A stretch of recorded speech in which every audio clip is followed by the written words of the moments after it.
Pembicara kedua adalah saudara Chandra Yuda Pratama. Pembicara ketiga adalah saudara Adnan Alfons Effendi.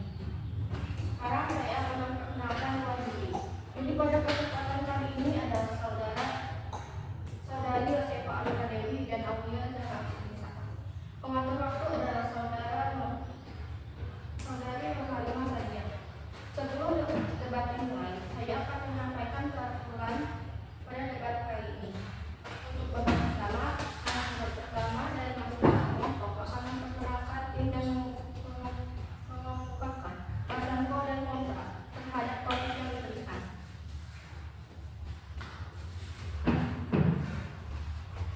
Untuk babak kedua, pembicara dari masing-masing tim akan menyampaikan pendapat dan argumen mengenai mosi yang sudah dibacakan. Dimulai dari tim afirmatif, dilanjutkan dengan tim selanjutnya untuk dapat memberikan argumennya. Kemudian pembicara terakhir dari masing-masing kelompok akan menyimpulkan pendapat mengenai argumen yang sudah dijabarkan. Pada babak ketiga merupakan sesi tanya jawab. Setiap kelompok akan mengajukan pertanyaan kepada kelompok lain dan kelompok lain harus menjawab pertanyaan tersebut. Baik, mari kita mulai acara debat. Kami mulai. Pada waktu yang tepat, pembicara pertama tim afirmasi dipersilakan untuk memberikan pendapat dan argumen mengenai mosi debat yang sudah diberikan. Waktu untuk berbicara satu dimulai dari salah. Selamat pagi semua, ini memperkenalkan diri. Nama saya Raditya Gunung Serain dari tim afirmatif atau PRO. Mengenai mosi yang akan diangkat dalam debat kali ini yaitu efisiensi kurikulum merdeka. Sekolah di Indonesia pastinya memiliki berbagai program yang seharusnya dilakukan oleh para siswa-siswinya.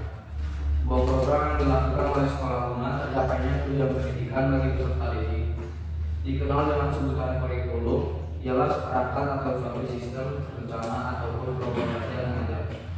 Tentunya menimbulkan pro dan kontra di masyarakat, khususnya siswa-siswi Indonesia. Kurikulum merdeka ini sangat membantu memfasilitasi siswa untuk berkembang secara optimal, membebaskan siswa untuk berpikir mandiri dan menyelesaikan masalahnya sendiri, serta meningkatkan kreativitas siswa. Cukup, terima kasih.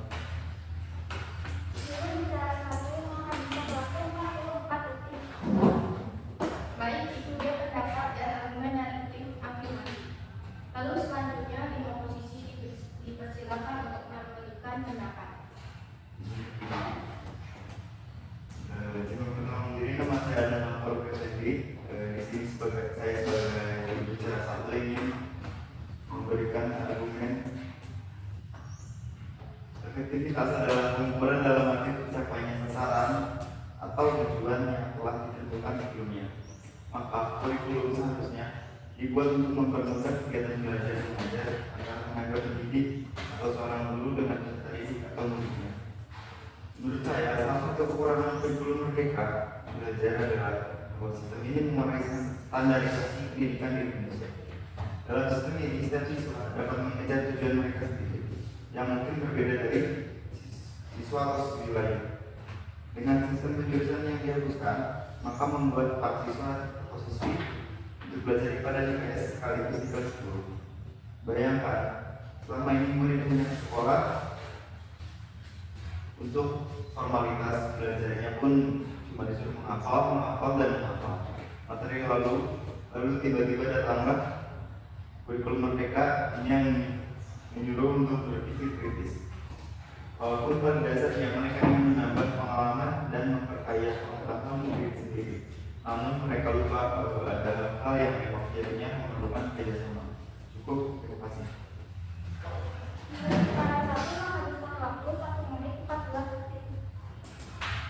Baik, itu dia pendapat dan argumen dari tim oposisi. Berikutnya di babak kedua, giliran berikutnya adalah dari pembicara kedua tim afirmatif untuk memberikan argumen. Waktu untuk berbicara dua mulai dari sekarang. Izin berdiri. Assalamualaikum warahmatullahi wabarakatuh. Izin memperkenalkan diri. Nama saya Niko Andika Putra dari sebagai juru bicara 2 afirmatif atau pro. Izin menyanggah pendapat juru bicara 1 tim oposisi atau kontra. Kurikulum diciptakan pada tahun yang berbeda-beda dan pastinya dengan tujuan yang berbeda-beda. berbeda. Kurikulum Merdeka Belajar pada dasarnya menggunakan basis proyek, tujuannya agar siswa terbiasa dan berani untuk menyelesaikan masalah mereka sendiri. Dan proyek tersebut, proyek di kurikulum Merdeka yang siswa-siswi lakukan ini akan sesuai dengan mata pelajaran yang mereka pelajari, hanya saja temanya ditetapkan oleh pemerintah, namun tetap terkait pada konten mata pelajaran yang menjadi lama tersebut. Yang dari saya, terima kasih. Juru bicara 2 mahasiswa waktu 52 detik.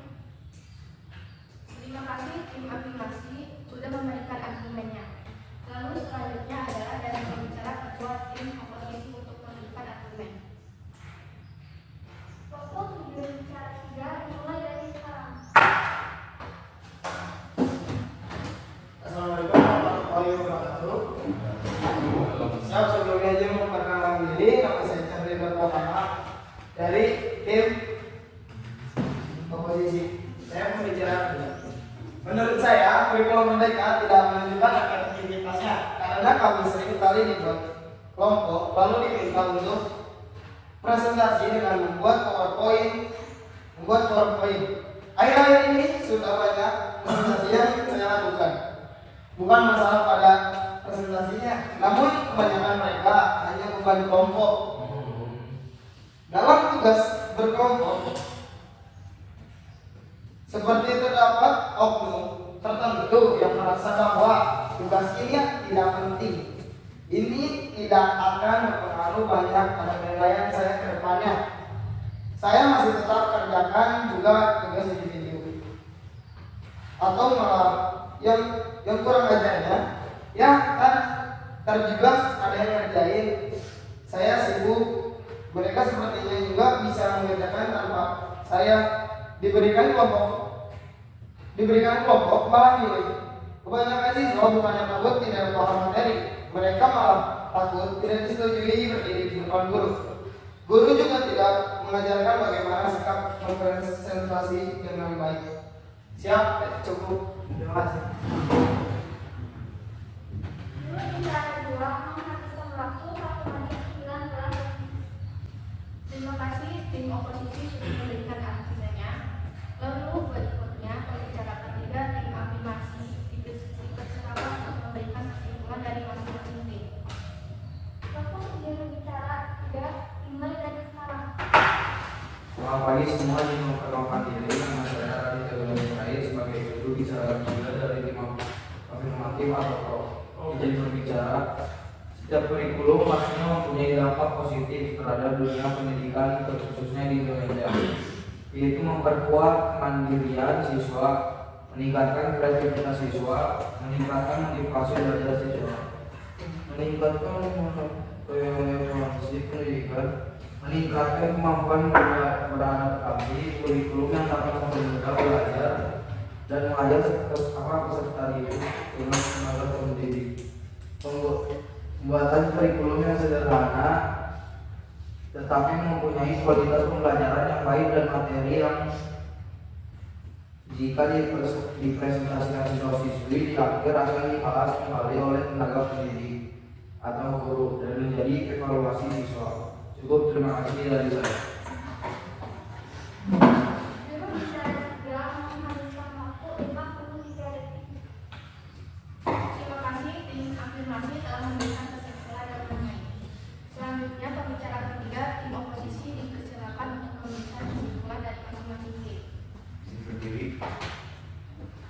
Kurikulum memang harus berubah agar sesuai dengan perkembangan zaman, khususnya pada zaman masa sekarang di mana ilmu pengetahuan dan teknologi informasi telah berkembang dan pembelajaran akan membosankan tanpa adanya perubahan. Tapi pada dasarnya kurikulum ini sangat tidak membantu siswa untuk mengembangkan potensi dalam diri mereka. Peserta didik banyak kehilangan motivasi belajar hingga membuat para murid tidak mengetahui bagaimana mereka berproses. Mereka merasa tugas kelompok yang dijalani itu tidak begitu penting dan tidak banyak mempengaruhi nilai mereka. Terima kasih. Juru bicara 3 menghabiskan waktu 33 detik. Terima kasih tim oposisi telah memberikan kesimpulan dengan baik. Kemudian babak berikutnya ada sesi tanya jawab.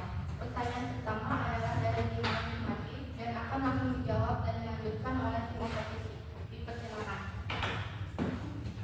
Izin berdiri dan izin bertanya. Jika menurut kalian kurikulum merdeka ini kurang efektif, adakah solusi untuk kurikulum merdeka saat ini agar efektif? Ya, dari saya, terima kasih. Ya, izin menjawab pertanyaan dari juru bicara kedua, tim afirmasi atau apa? Diperlukan adanya sosialisasi dan diedukasi yang lebih baik tentang program Merdeka Belajar.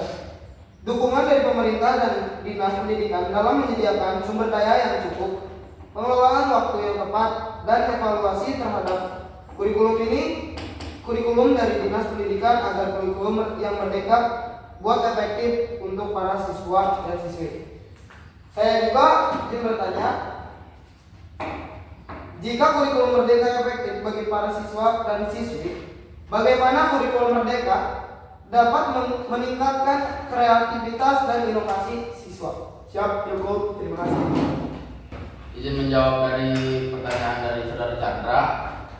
Kurikulum merdeka dapat meningkatkan kreativitas dan inovasi siswa dengan cara memberikan keleluasaan bagi guru dan siswa untuk memaksimalkan kreativitasnya, inovasi dan potensi siswa tanpa adanya keterpaksaan. Lalu dengan mendorong minat dan motivasi intrinsik untuk berpikir kritis dan mengembangkan ide-ide baru.